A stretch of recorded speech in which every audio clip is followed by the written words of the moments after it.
Hello, everyone, and welcome to your favorite podcast.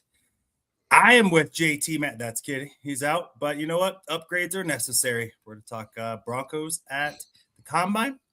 We're going to talk about what's wrong with the Nuggets. We're going to talk about big Avalanche move, and I might be able to sucker Chris into some Rockies talk.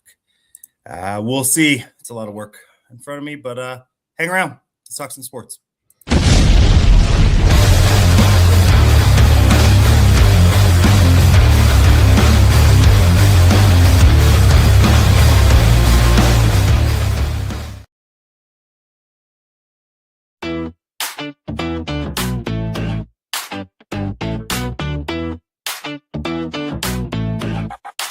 Yo, welcome to the show.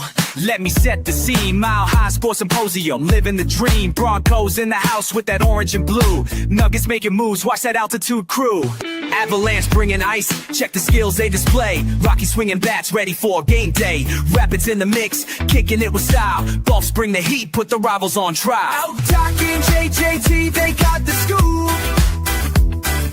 Mile High vibes, feel that energy rise. Sports on the menu, watch the crowd mesmerize. From football to hockey, we're taking it higher. Join the celebration, feel that sports desire.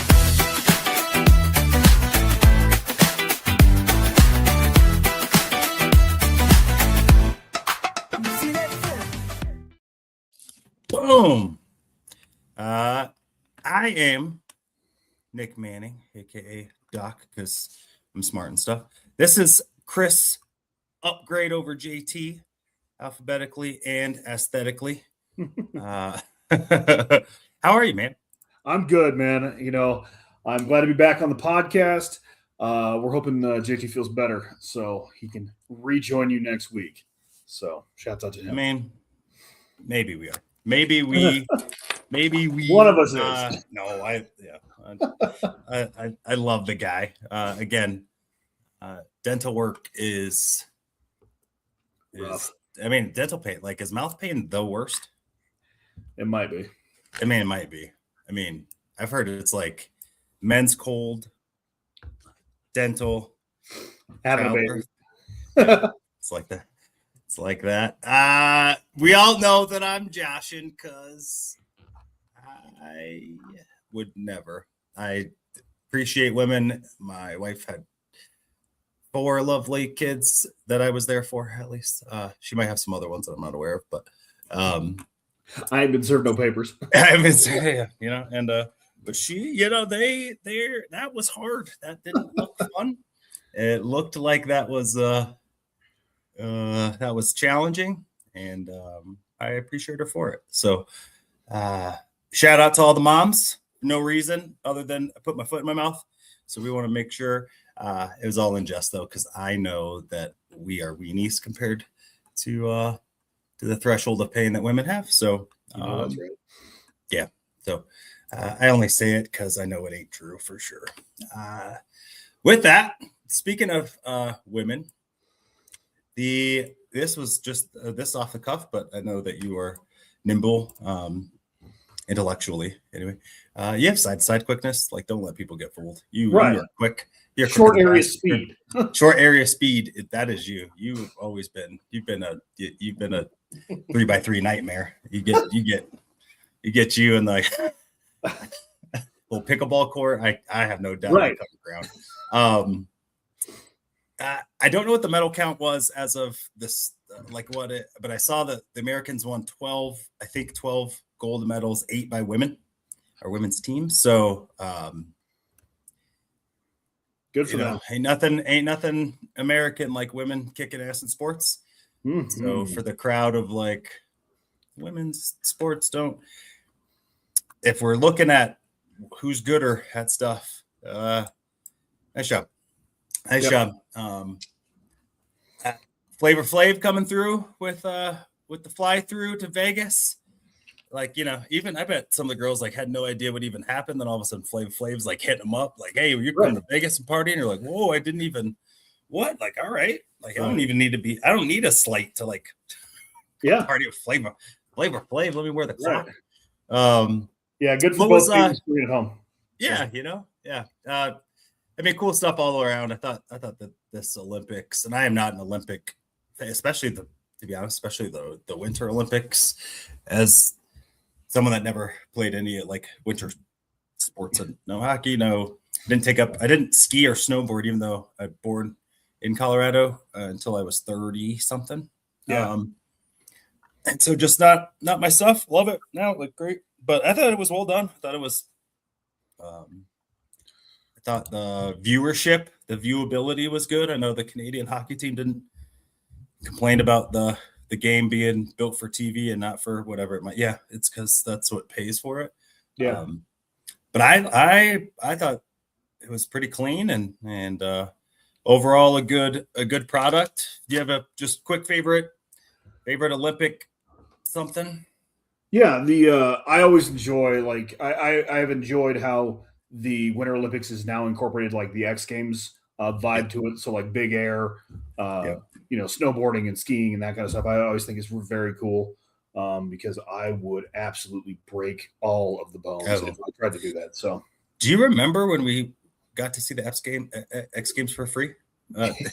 So way back when, Chris, I don't know why we got to see it for free, but we did get because we went out to our buddy lived in Glenwood. Yep. So we went out to Glenwood and a little place called Aspen. Apparently, if you stop in there, they had the X Games, which was real new then. And you just go up and walk in and like just watch all the stuff happen. And so it was awesome. So it is a little bigger now, but that was it was pretty cool to be able to be like, oh wow, like they're doing flips and stuff. Jeez. We got injured snowmobiling, but that's what I'm saying. That's another story for another day. But let's transition to Colorado sports because that's why people care. Yeah. Nuggets. So segment 1, we talk a little bit about the Nuggets first. It's been talked about a bit, but I think really going into it quite a bit. The Nuggets, in my opinion, please tell me if I'm wrong, this is the best collection of players that Nikola Jokic has played with. I don't think that's an argument. Yeah. Yeah. And so you could say that, I mean, this team, even guys down, all that stuff, is a championship caliber team, period. Yet, fatal flaw, which I think when you have like the most cerebral player, maybe in the history of the sport, the 3D chess that he plays, I don't know how you compute that or compare it, but what Jokic does on a basketball court is just next level. So you operate in that half court because of his ability to make the right pass, blah, blah, blah, all that stuff. That was a late game execution because of even just that guy was a separator. And now the clutchness has been a problem. And so I think I heard Zach Bai talk about their clutch defense. So essentially defense within the last 5 minutes within 5 points. They are 29th. So they are -7. So the defense collapses essentially. So 29th. Their field goal percentage is 44% in close games. And 33% 3-point shooting. And so offensively, they're not particularly strong. Assist turnover ratio in the clutch has become the bottom third, so amongst the league worst. And Jokic, even. They're winning about 31% of his minutes in the final 5 minutes, which, at least for the last half decade, like when he's on the floor, it's the best offensive team like in history every season, and you take them off the floor and they're like some dudes from Lakewood, in a pickup game. So all that being said, what's the, give me the, do you know what the direct problem is? Do you know what the fix is? I don't. And I'm gonna take this one out outside of everyone's healthy because I understand that part. Yeah, I do think that one of those people that aren't healthy is the most significant, even though it's not the sexiest one right now. Mm-hmm. I think you see what the long-term absence of Aaron Gordon does, in my opinion. He again was a 30-point scorer, I think, one season or close to, right, in Orlando. And so reminding people again, like, he was a bona fide, like, a dude. He was the shot maker, he was the alpha, he chose to come to Denver and play whatever fiddle he needed to win. And he bought in hook, line, and sinker, has become kind of the glue guy while still being able to pour 30 if he had to. And so I think we get, I myself, and I'm a Aaron Gordon stan, I think sometimes you forget, that his contributions, Peyton Watson comes in, you're like, oh, maybe he's a better, younger version of what Aaron Gordon provides. But then you get to see it over time, right, where the sample size is quite a bit more significant. And my goodness, man, like, just it gives you appreciation that it's just not like a Jokic and a bunch of dudes, which, to be honest, I framed it that way. Like, they're all good players, really till this year, never played with an all-star on that team, all that good stuff. And then now, it goes to credence that this team was built on more than 15. I mean, mostly 15. But yeah. What's your take? Tell me the things that are wrong, and then we'll talk about the things that can be done. Well, I think you hit the nail on the head. Missing, talking on Aaron Gordon and Peyton Watson's injuries for right now, not only are they good players and glue guys, they're also some of our best defenders and most versatile defenders. So if a Kevin Durant wanders in, you can say, okay, Aaron Gordon, you go get Kevin Durant and we'll handle the rest. Or if like a Paolo Banchero comes in and says, okay, Aaron Gordon, go. And those are two totally different players. And so you can kind of be versatile with your defensive schemes with those guys healthy. That said, and this is just an interesting stat that I was reading today, is that Denver is 8-2 in clutch games without Jokic and 6-13 with him, which is just crazy to think because, Jokic just sees the game in a different way. Like, it's just different from any other or 99% of the players that have come into the league. So he's super impressive. So I don't think it's Jokic necessarily. I just thought that was an interesting stat. Yeah, they were in 31% of those games, 80% without him. Right, that's just crazy. And that is, it's hard because that's a pretty big sample size, right? Like it's a good amount of games. And I would say, what game was it? Maybe a second game back, where I think he was the reason they lost. He was like 1 from 13 for 3, when you look at like share of blame. And I get it long term, like, you want your shooters. Like, I'll take that loss 100 times if Jokic gets a shot, and then by the end of the season, 100%, I agree with it. Shoot your shots, all of the things. But now it's, he would be able to overcome maybe some of the deficiencies. And then now during some games, he's been the deficiency. Sure. All of that caveat being, like, the fact that I think we both find that the stat, like, just interesting, because I don't think it'll stay that way, right? I think he's just over time, and at the start of this season, he was doing stuff he hadn't done before, which we say every year, which is just fun. And so you think probably with a little bit of the All-Star break, with a little bit of, I think things will get settled. I'll bet on Jokic all the time. Yeah, I don't want him, but it's definitely and he's going to be on there in clutch minutes. Yeah, if for some reason we become the 6th seed this year because Nikola Jokic, we lose with him in the clutch, then I'll, when you ride him when you give him nobody, and then all of a sudden, you gotta be able to do that, and I believe in that.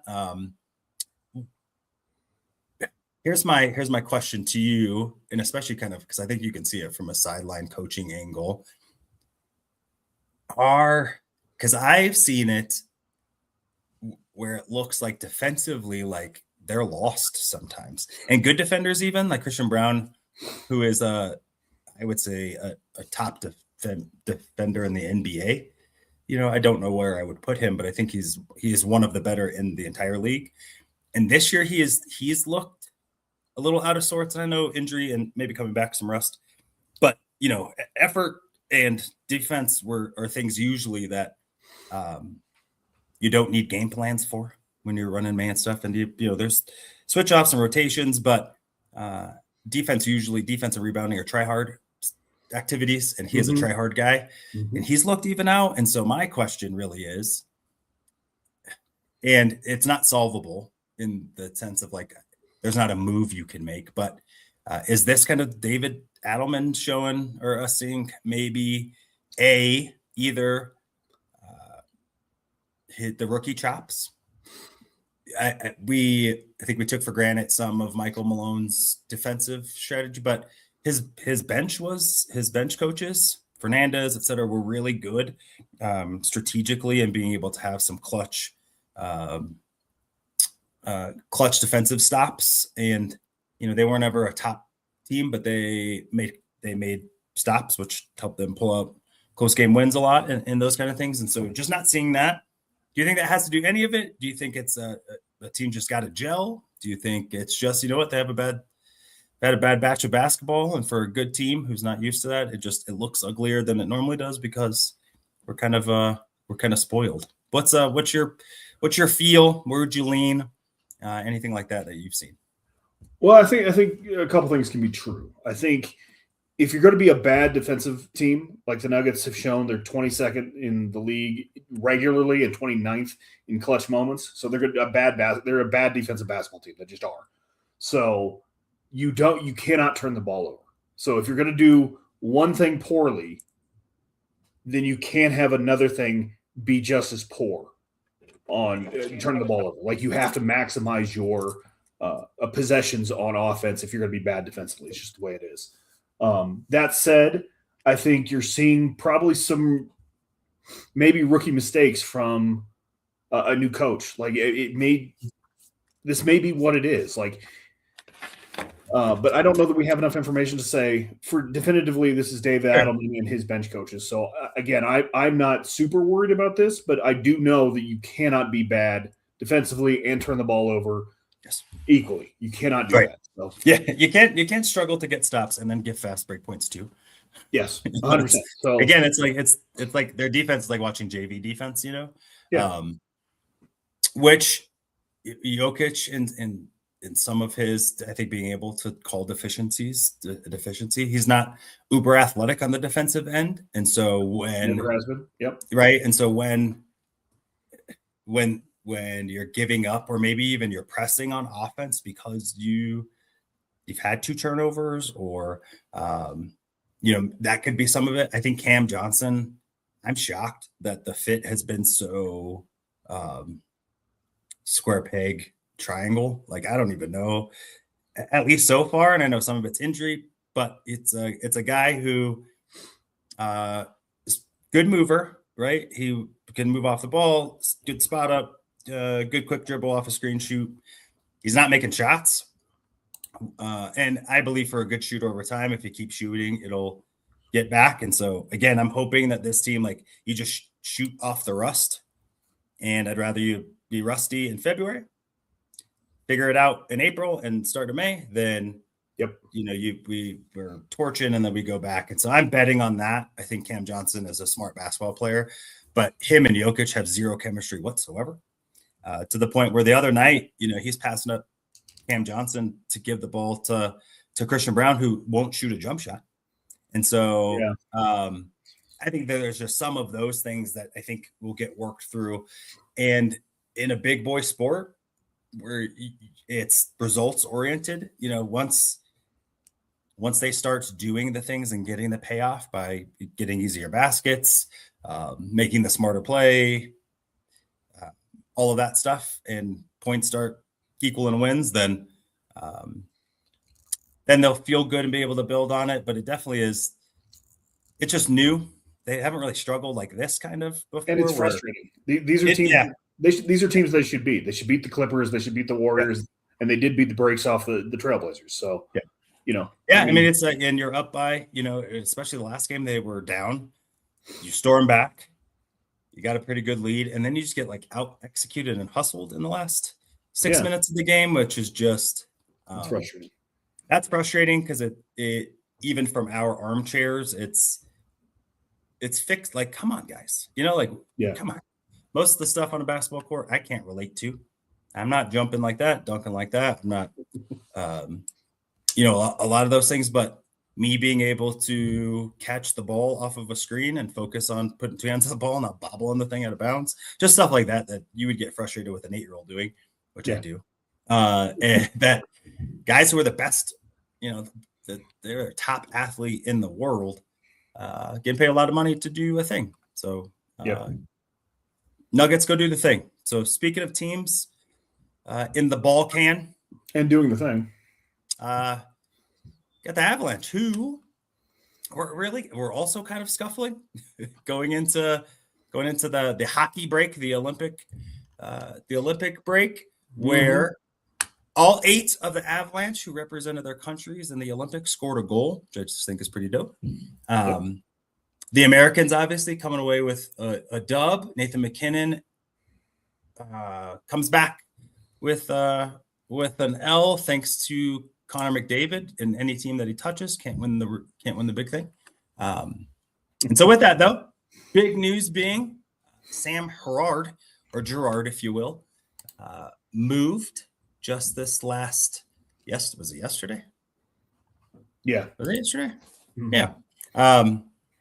And in my opinion, I thought it was interesting to give up as much as they gave up. And so I know that you had plenty to say about it, which I'm going to let you say some stuff. And then I definitely kind of want your take, everyone else's take on, was this a move? So again, the Avalanche, who sent out Samuel Girard, who key defender on Stanley Cup winning team, and a 2nd-round pick for Brett Kulak of douchey other team fame, Penguins. And I, at least from talking with you and JT, this is not my wheelhouse per se when it comes to regular defenseman dudes. But the Penguins sent him over here. I think that the price was a lot. I think some of the feedback I got from you guys is maybe it's not, but initial takes, and then we'll get into our conspiracy theories here in a second. Yeah. So initially, yes, you were correct. It is an overpay from us because we're giving them a more proven defenseman and a 2nd-round pick to take Samuel Girard's contract and get Brett Kulak back. I think, to me, this doesn't really move the player doesn't really move the needle for me. I think Kulak is a good player. He is a different defenseman than Samuel Girard is. He's bigger. He's more defensive minded. He's going to do the nitty gritty stuff like, blocking shots and being physical in the crease and that kind of thing. That Samuel Girard was not very good at. So, and for as great as Cale Makar is, he also is a guy that will get out muscled in front of the net, and you can only have so many offensive defensemen, especially in my opinion in playoff hockey. 82 games, I think you can get away with that a little bit more, but 7-game series against Dallas, which that's the preparation behind it. Then you need a guy to be able to do that thing, and I think maybe the trade I was overvaluing our guys, which happens for any team usually is. You over evaluate your guys because you see them all the time, and Samuel Girard does some of the pretty stuff, as pretty as they do on the defensive end, being an offensive player. And so, this game, hockey isn't necessarily just a fantasy sport. It's a game that's won with grit and a lot of the intangibles. It's interesting though that Kulak has been traded. This is the 2nd deal just this year, right, for him, and so there's something to be said there. I think also to note, he's played in 320 consecutive games. Yep. And so I don't know if anyone knows this, but Samuel Girard does not have a streak like that. And you can't fault the guy for getting injured, but you can identify that, like you and I talked about last week. Availability is a skill, and And Sam Ojora can't score goals from the training room. So as offensive as he is, not being out there is huge. Do you think that Kulak is he top 4 center? Is he going to be a guy that slides in and gets a good chunk of the minutes, or is this a guy who will be more of a third pairing, and it really is a salary cap clearing pre-move? If you were to guesstimate, is he a guy that's going to be meaningful here in Colorado, or more depth, and this team probably is going to have to make another move?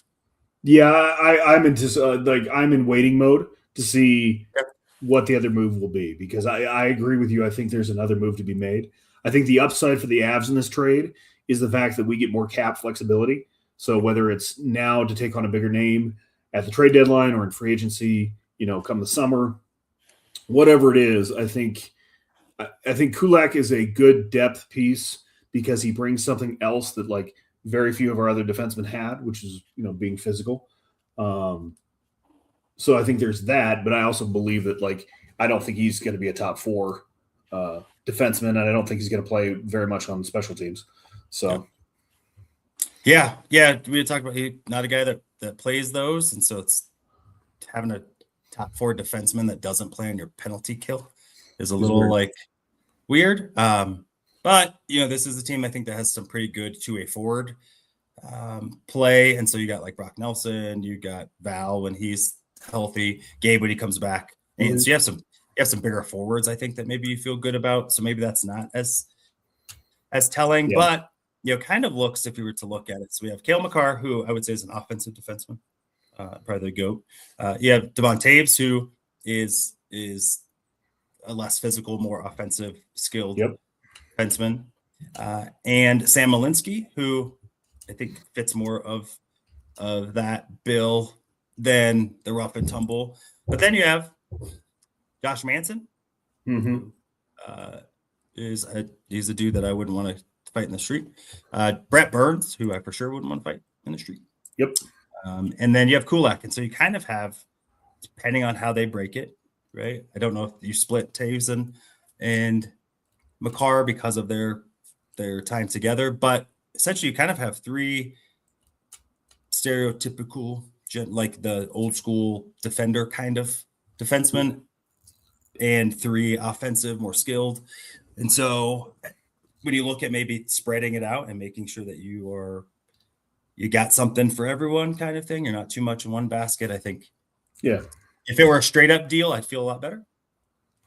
I think giving away a 2nd round pick to then having to go get another player soon without maybe having some preliminary talks to know what those costs are going to be for some of the guys that you're going to go get concerns me. That said, if there is a front office, and as a Bronco fan, if there's a front office that I trust the most in Denver sports, it's that one.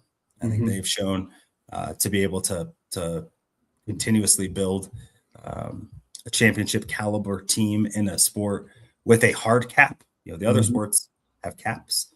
This is a sport with a hard cap. So I'm going to give them the benefit of the doubt. I think in the end, Chris McFarland will do what he needs to do. I like that this team isn't okay with just being. This is a team that expects to win, and it doesn't matter if you're Sam Girard or Mikko Rantanen. If we think we can improve and win a Stanley Cup, we're going. Yep, we're going. So rather be too aggressive than too passive. So 100%. You want to be able to look Nathan McKinnon in the eye and say, we did everything. Yep. And maybe it didn't work, but Nate can't feel like Arenado and be like, well, they don't do what I need them to do. They do. So with that, before we go, we move throughout, got to talk about some things that are super important for the podcast. One, go over to the YouTube, which is not a tube, it's a screen, but comes from a lot. Never mind, I'll go into that. But go over to YouTube, like, subscribe, follow the Orange and Blue Network.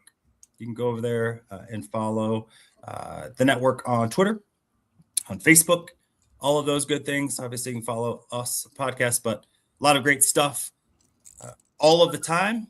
You can see that we have We have shows throughout the week. Bronco Bros on Monday, all the way to Viva Los Broncos on Friday. So super dope that we have a show covering our favorite team in Spanish, which, I appreciate the inclusivity and everything in between. So do yourself a favor, go set some reminders or whatever those things are for our podcast to pop up.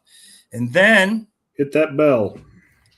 Hit the bell. You all know I have 4 kids. I'm tired a lot. One thing that I appreciate is caffeine, because without it, I don't know what I do. And so W is caffeinated. You can use it as a pre-workout, as an energy drink, whatever you see fit. But all the good stuff, none of the bad stuff. And you can use our discount code over here at the Orange and Blue Network, OBN10. Or you can think of it as, Bonix 10.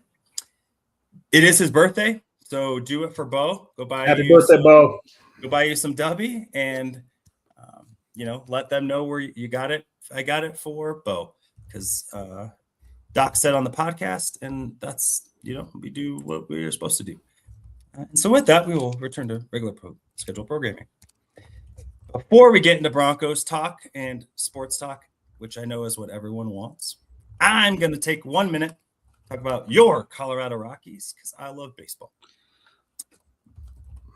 The only thing I really want to talk about is I feel like if there's a year to stand on business for Zach Veen being a former top prospect for the Colorado Rockies, he was drafted 9th overall out of high school and was on the fast track, was a guy who played tremendous defense, a little bit of pop, but was stealing bags,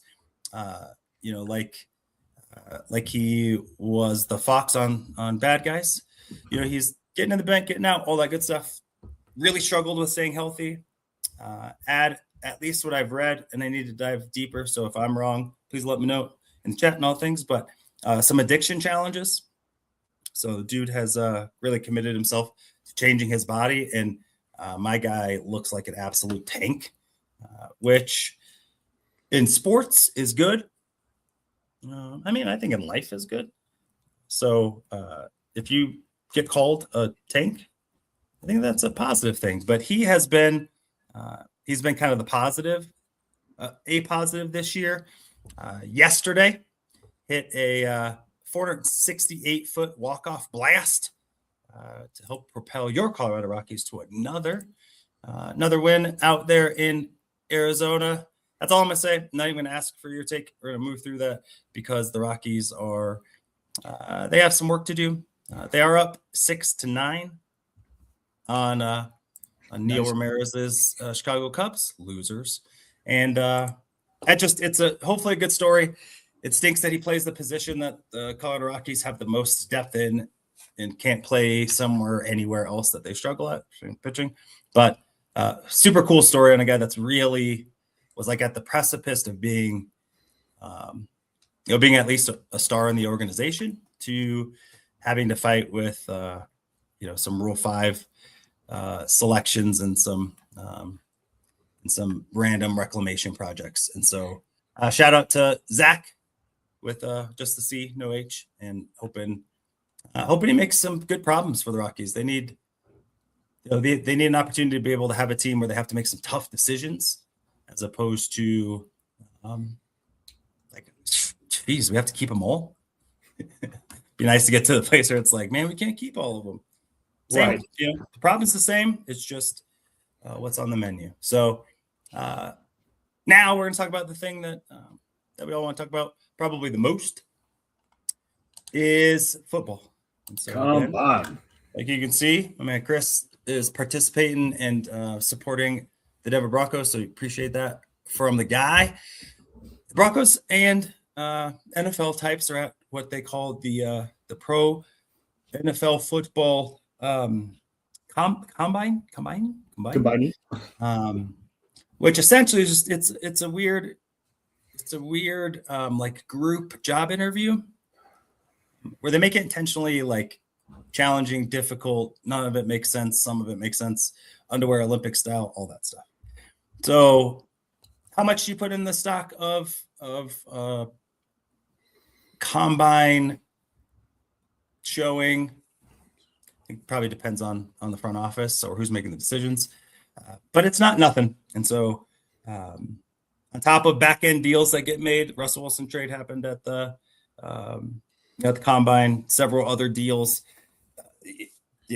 George Paton is making some contacts out there for sure. But let's talk about what we do know. So we talked about some of the needs for the Broncos last week, or some areas that we think that they could look at. Yep. Right now, they have Evan Ingram as their tight end, and that's kind of it-ish. Linebacker, they have Dre Greenlaw, and that's kind of it-ish because you have two guys in free agency. And so I wanted to ask you, let's talk about guys who Broncos country should be paying attention to at the combine. Not all of them are going to be, your day one stars. There's only 32 first round picks.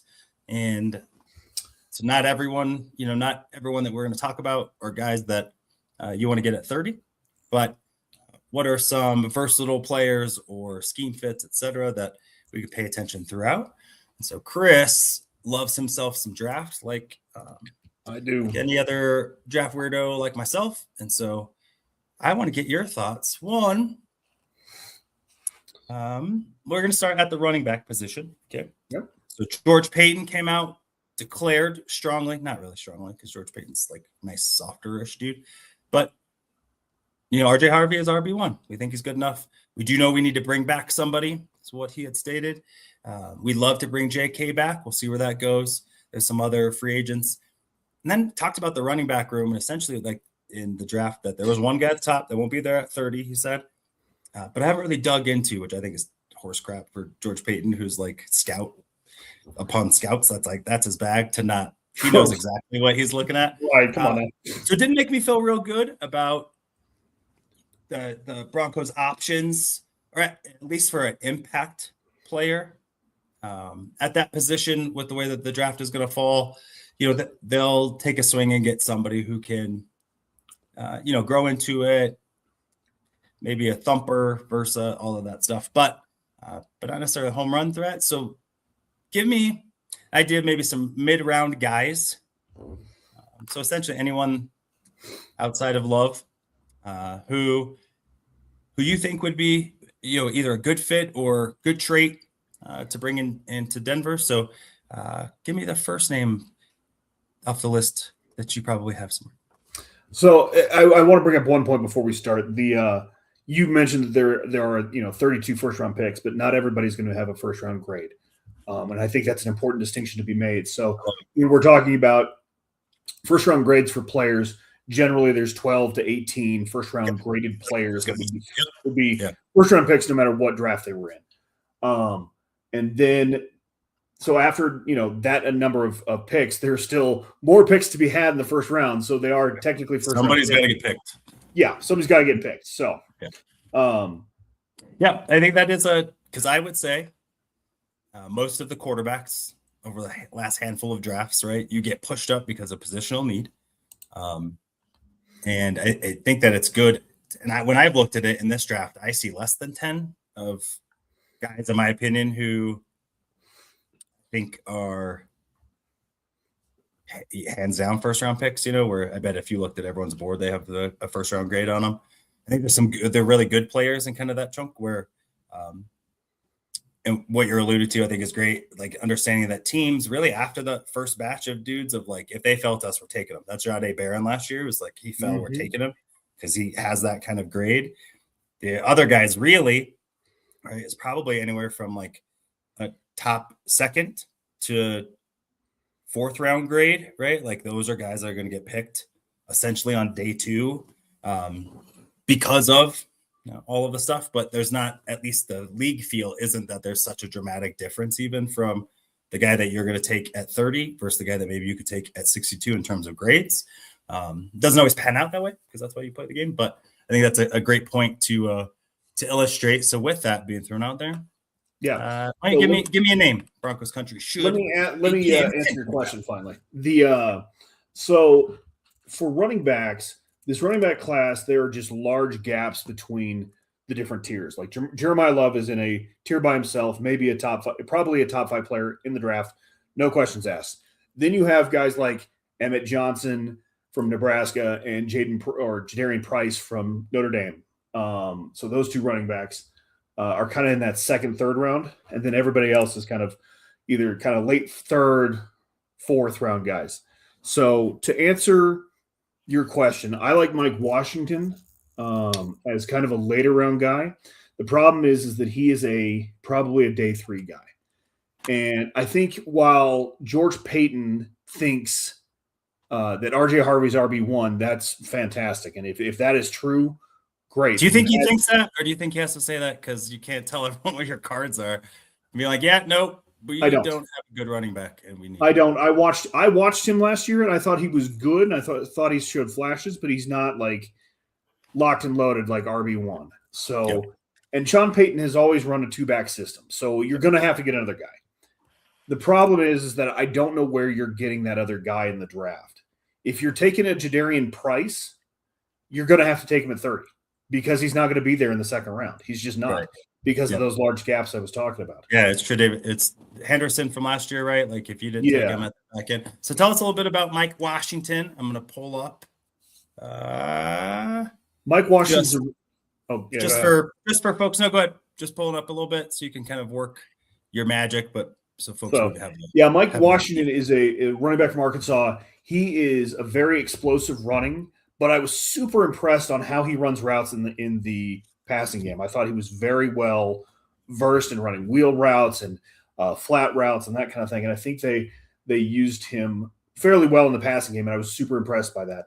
I think 2 areas that are going to make him a day 3 pick is that I don't know how much wiggle he has, and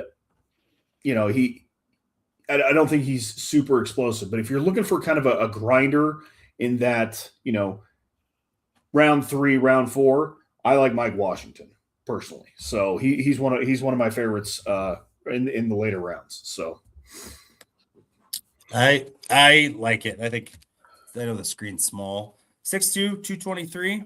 Yep. I think he runs that way too. There's some burst for sure, but he's a guy who that is the type of player, in my opinion, that even over a Jadarian Price, you need a guy that can win on 3rd and 1. And even though Harvey was not bad actually in short yardage,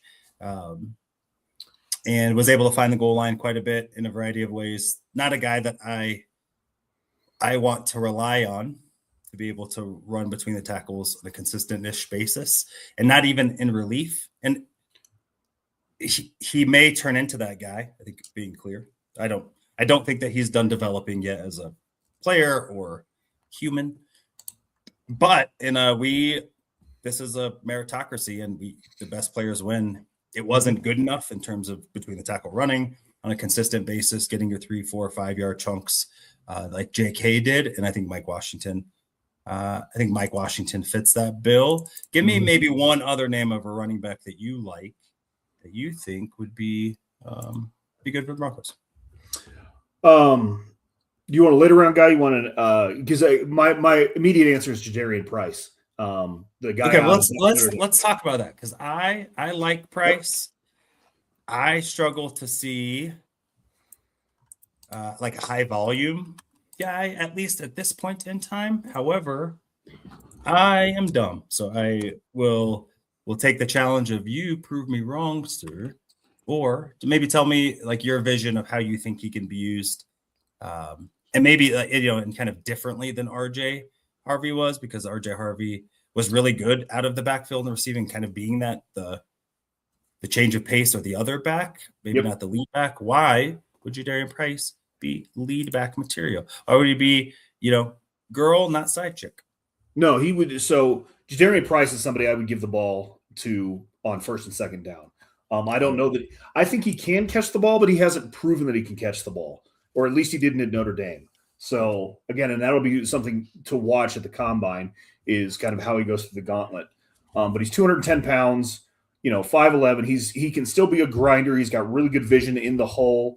I think he's got some explosion. Watching the Texas A&M game, I think in the second half, Texas A&M got real tired of trying to tackle him, and I think that's impressive and should be of note. So I think he's again more of that grinder. I think he's got a little bit more explosion and dynamic tools to work with than maybe Washington does.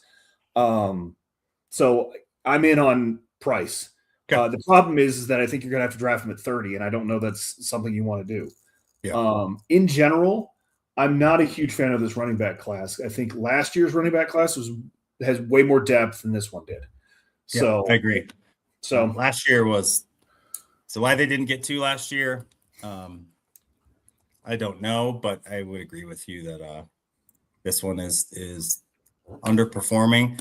Let's talk about tight ends real quick. I know kind of the big one. I'll pull him up. Maybe just talk a little bit again about Kenyon Sadiq, and because in my opinion, he's probably the only first-round grade tight end. Maybe, but anything about his game that you really like or that you want to see that he can show at the combine to maybe help solidify a strong feeling about him or turn doubt into a positive or something? Yeah, I think with Sadiq, you're going to look at he is really athletic. I think he can be a dynamic playmaker in the passing game. I don't think he's a first-round graded player, but I think he's kind of in that high second-round grade for most people, which is where you want to be. And I think he's the only tight end that probably falls in that category. He is kind of – for a Broncos fit, I think he is absolutely what you want in that joker position that we keep talking about. The only thing is that I don't know that you can have Sadiq and Ingram on the same team. You certainly can't play them together because they both struggle with the same kind of things, like inline blocking, not a strength of his. I think Kenyon Sadiq, route running still needs some work. So we're not talking about a Brock Bowers or a Tyler Warren type level prospect. I mean, I think he's a good prospect. I'm not sure he's an elite level prospect. Yeah, I would agree. All right, give me a name that isn't, it doesn't have to be all the way in the bag, but give me a name of another tight end who maybe shows, the keys to both of the game, right? Can block adequately, or at least has the makeup to, and a guy that you would throw the ball to. So, kind of what Adam Troutman is the floor of, what would be a gooder version, a more better version of him, a more better. So there's a gentleman called Marlon Klein out of Michigan. Certainly a better blocker. He's a big boy. Yeah, he's a huge boy. He's, I believe he's originally from Germany, but he is a big inline blocking tight end that I think shows a little bit of athleticism for the tight end position. But I think he is a block first tight end, which is something you would want to target. And I think you're going to see him probably go, third, fourth round. I think that would be a perfect fit for him. And again, he gives you something that Evan Ingram is not going to, which is, a better blocker. He was a team captain in 2025. So, sign me up for a player like that. Yeah. And that kind of fits. Sean Payton, at least over the last few years, for the most part, has went out and got high character guys that have been captains. He is from Cologne, from Cologne, Germany. 6'6", 250. So, he is a large human. Yep. And even maybe if you think that that's generous, he's got to be at least 6'4" and 245 probably. But he definitely looks the part. Thing that worries me about Michigan tight ends is they don't use them in the pass game really. Yep. But with that though, at least in the previous regime and probably moving forward, now they block. And, no block, no rock. And so I would be a fan of that. I think getting a guy in the third round, I think is, if there's a position that you can get a starter in, it's that one. I think maybe let me get your take on Max Klein, who who was or is, I think a top prospect, went from Purdue, transferred to, not Max Klein, Max Clare, tight end, who moved from Purdue to Ohio State. Didn't have that great of a season this year because you're playing with 2 first-round picks at receiver. Yeah. And tough crap. But I think he showed more chops blocking than he was asked to do in Purdue. So I think, in my opinion, he improved his stock. I don't know that he pushed himself too high up, but maybe tell me your initial takes on Claire and whether or not he would be a guy maybe in round 2 that you would feel comfortable taking. Yeah, I think he's probably round 2, round 3, somewhere in there. Certainly athletic enough. He reminds me, again, he veers more into that Sadiq mold of tight end where he's, a good route runner. He can catch the ball, that kind of thing. He improved his blocking this year, which was nice to see, but still is not a finished product in that area. So I think for the Broncos, I'd still be uncomfortable with him being your second tight end because you're still relying on a rookie to come in and say, now you got to go get one of these outside backers or a defensive end and try and block him. Like I wouldn't trust him against Max Crosby or somebody like that. No. So. What about this guy? Is I like him. Now people are catching up a little bit. Alan Bentley, 6'3", 262 tight end out of Utah. I think he's a true senior, but I don't know because Utah, he could be much older. But any take about him, or maybe provide me with another name really quick before we go onto the defensive side of the ball? Yeah, I honestly haven't seen Dallin Bentley. Michael Trigg, if you want another name, Michael Trigg from Baylor, who is a JT favorite, has been since the fall.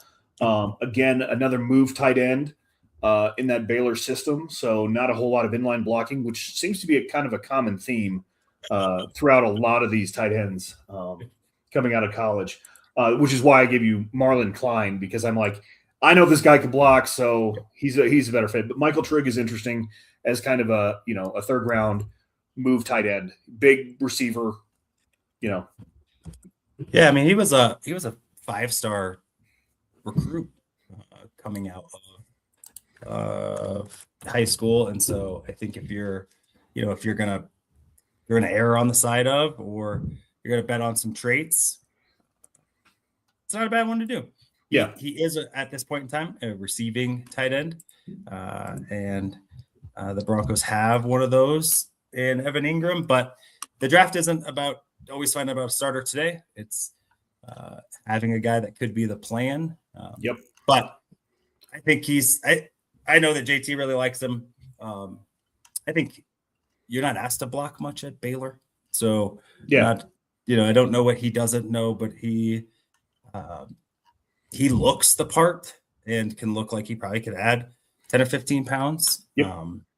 And maybe fill in a little bit more while still being a plus athlete. So I like that. All right, let's flip a little bit. So there is a guy that I know that you wanted to talk about, and I want to bring up also. So linebacker.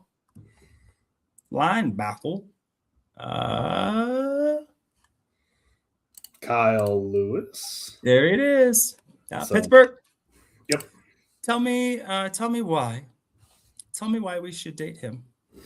Well, okay, so Kyle Lewis is an interesting player out of Pittsburgh. He's 5'11", 225, so he's a little on the lighter side, and I think you see that in his play. I think he's, I think he's a good sideline to sideline guy, super fast, can cover. But if you ask him to try and take on a pulling guard, you're going to be in trouble. So I do question whether he's a fit in the Broncos scheme.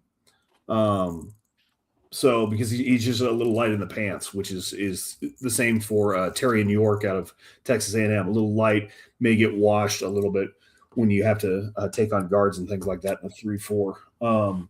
I did want to mention something really quickly that I think is interesting going forward, and this is a trend in the NFL. Like TikTok? Yeah, no, this is a trend in the NFL. So, since 2015, we've basically been seeing a lot of 11 personnel. So, one tight end, one running back, and three wide receivers sets, which means that you need more players that can do a lot of different things in sub packages and things like that. You need, linebackers like Kyle Lewis who can cover and run and that kind of thing. But over the last 3 years, you started to see offenses switch back to 12 personnel. So one running back, two tight ends. In 2022, it was 19% of dropbacks featured multiple tight ends. 2023 was 20.4, 2024, 22.7. And then in 2025, it was around 30. So we're starting to see offenses shift back to this 12 personnel where you have two tight ends on the field, which to me means you may need more physical linebackers when you're in a 3-4 or you're in an odd front. So maybe not the Kyle Lewis's anymore, but like guys like Alex Singleton, who the Broncos have expressed a lot of interest in bringing back, but those bigger linebackers to help stop the run a little bit more efficiently. Yeah, I like that. I'm glad that you remembered for us to hit that. That was the thing when you and I were looking at names. York is I think a good player. He's 5'11". Yeah, which they were probably helping him out. He's probably not that. And battling till he retires, or probably we got Travis Kelce, who is a Hall of Famer. Rhonda Gadsden, who straight bald, and then you have Brock Bowers, Michael Mayer, who are both really good at the foosball. And so it's you kind of need those hybrid guys. Like you got to have guys be able to do that. Vance Joseph has not been very good at deploying those chess pieces. See Isaiah Simmons, Zavion Collins, Hassan Reddick, who I don't know where to put. Maybe that's organizational pressure. I don't know, but those are guys that struggled under that tutelage. And so in my opinion, I think you go get a toolsy guy day 3 who plays special teams, and you feel like with some growth can grow into it. You go into free agency, bring guys back. There was a confirmation today on Sonny Styles, linebacker out of Ohio State, transfer, moved from safety to linebacker. He's met with the Broncos, or he named Sean Payton specifically. I think he'd be a guy. I think I wouldn't be shocked if there's really good talent on the table, 20 to 45, and getting some guys like an Anthony Hill or Styles maybe that fall if there's prioritization over, more cornerstone positions like tackle and all of that stuff. But Sonny Styles, I kind of looked at it like, oh man, here's another tweener guy. But looking at it, he dropped his missed tackles last year. I think it was like 17 last year to 2. And so at least you see that he puts work in and gets better at a thing, which if you're going to draft a young man or woman person, that you want to get somebody who is dedicated to the craft and will keep trying real hard. And so I really like that about him. And I'm super interested to get your thoughts on whether or not you think, one, he would be maybe even slight reach or like slight trade up for the Broncos, or would be there at 30. There's nothing slight about Sonny Styles. Sonny Styles is, again, in that top 5 conversation for me. I think he is an amazing linebacker. You think he's top 5 pick? Yeah, I think it's not a slight trade up. It is a slight. We will have to trade multiple first-round picks to get up in the top 10 to draft him. He is 240 pounds and like 6'2". Like he is exactly 6'5". What you want. 6'5". Oh, yeah. 6'5", I mean, so just a physical freak, the best linebacker, the best off-ball linebacker in this draft. Period. End of story. Now, if you're looking for a linebacker at 30, I would look at C.J. Allen from Georgia, because he may not test the best, but you want instincts, you want production, you want, team captain. C.J. Allen's your dude, and he's the linebacker out of Georgia. I really like Jacob Rodriguez. He would be my pick at 30. He's 6'1", 230. He's a linebacker out of Texas Tech. Makes a ton of plays. His tape just stands out because he's always around the football. Give me that guy, 9 times out of 10. You would take Rodriguez. You take Rodriguez. Get Rodriguez at 30. You would feel like that would be a appropriate value pick for that position. 100%. Or do you think? Yeah, I love it. I mean, I love it. I like J-Rod. I think he just like knows how to play football. I think I'm interested. So the thing I want to see from him at the combine, to be honest, is, are you fast? Are you winning because you have you have good recognition, but they're also playing. He's also playing behind a phenomenal defensive front. So sometimes it's really easy to flow to the ball when the defensive front is as good as it is. But he's always been a good player. And so, the Broncos do have a good and deep defensive front. So maybe that's a opportunity for him to come in and contribute. So I think I would be excited, even if it's marginally fast. Give me 4.6 or lower, like late 4.5. Like that's moving. Because I think if he has the intellect that I think he does, a 4.6 becomes kind of a high 4.4s when you diagnose the play and you're a step early. I think kind of equating it to the game speed. If you know where you're going and can go efficiently there, that's better than being fast and being inefficient. And so I like that. I think that's a good one. Give me maybe just a couple other names of just prospects that you're excited to see how well they do at the combine in any kind of I'll let you cool bull about the horns or whatever. So JT would be all over me if I didn't mention Jake Golday, which we mentioned last week, linebacker out of Cincinnati. Again, going to be a physical freak. He can go sideline to sideline. I question whether the instincts are at like CJ Allen's or Jacob Rodriguez's level, which is why I think he's probably going to be, second, third round pick is probably more likely for him. I am really interested to see Jason Barham. He is the edge guy out of Michigan. And I say edge because he's 6'3", 243 pounds, and he just transitioned to edge this year. So we'll kind of have to see. So there's a lot of – I think he's super exciting, and I think he's fast, and I think he can play downhill, and he can disrupt the backfield. Did he transfer? He transferred from like Temple, right? Is that right? Looking. I don't know. Well, I'll look, but I mean, he fits he looks the part. You put that guy in pads. I mean, he looks like a dude. Yeah, 6'3", 240 plus. He's going to need a little bit of refinement on pass rush. Yeah. So, because I'm not 100% sure he knows what he's doing, but he's going to try and get there as fast as humanly possible. Yeah. So I'm all about it. Love it. Yep. Love it. What? Let's see. Give me a couple offensive line before we got to call it for the day. But Ben Powers may or may not be back. Yeah, I think it's fair to say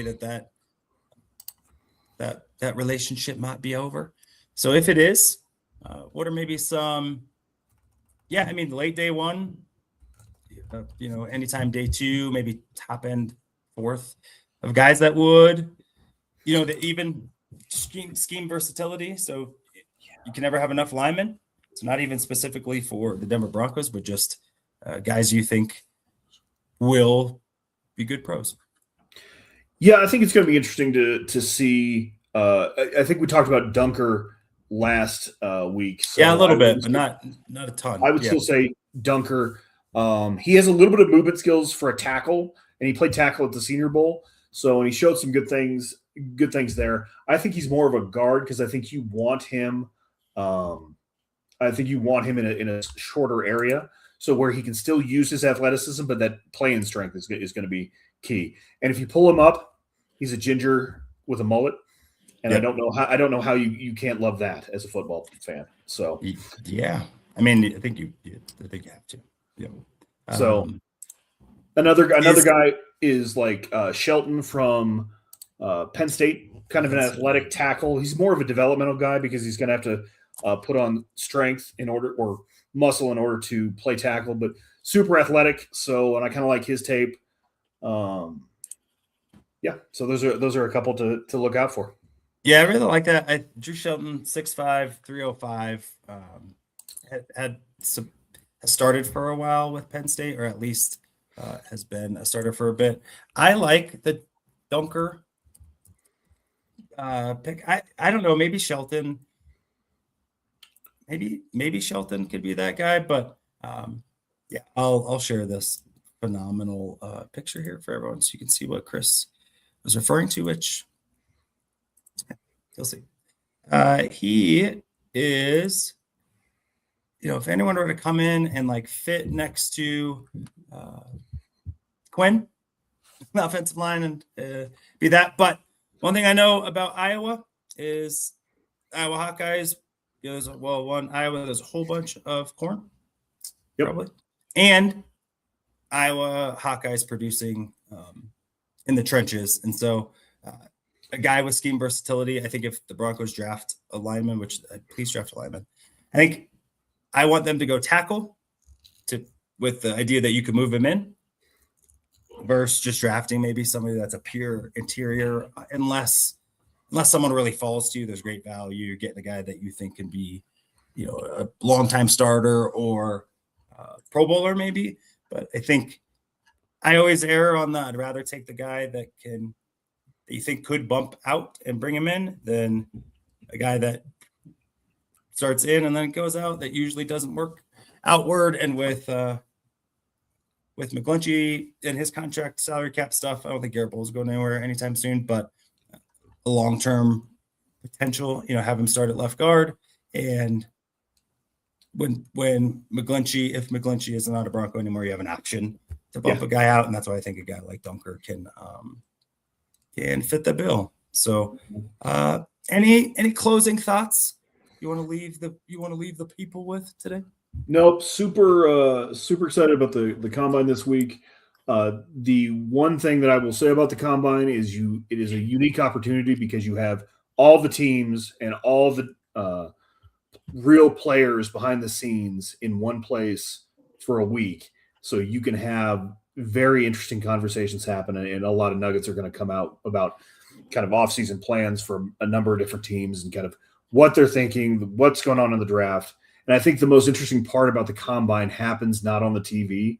So the medical checks and the interviews, super key for these guys. And I think those are the stuff that is more interesting than how fast he runs and, whether he can catch the ball or throw against air or anything like that. Yeah. So. Yeah. I've heard that's not how the game's played. Sure. I'm excited to hear the rumblings of the deals or interest or things like that come up. I think, I really appreciate it. You've been great today. Didn't even get to talk about play caller, Robert, now defensive pass game coordinator. Shout out to Anthony. You're in the fields right now for sure. We got your back, but we'll be here to talk sports again next week. So for JT and an appreciation for you, Chris, and everyone else on here with us. We appreciate you. And if you need a script, from football to hockey, we're taking it higher. Join the celebration, feel that sports desire.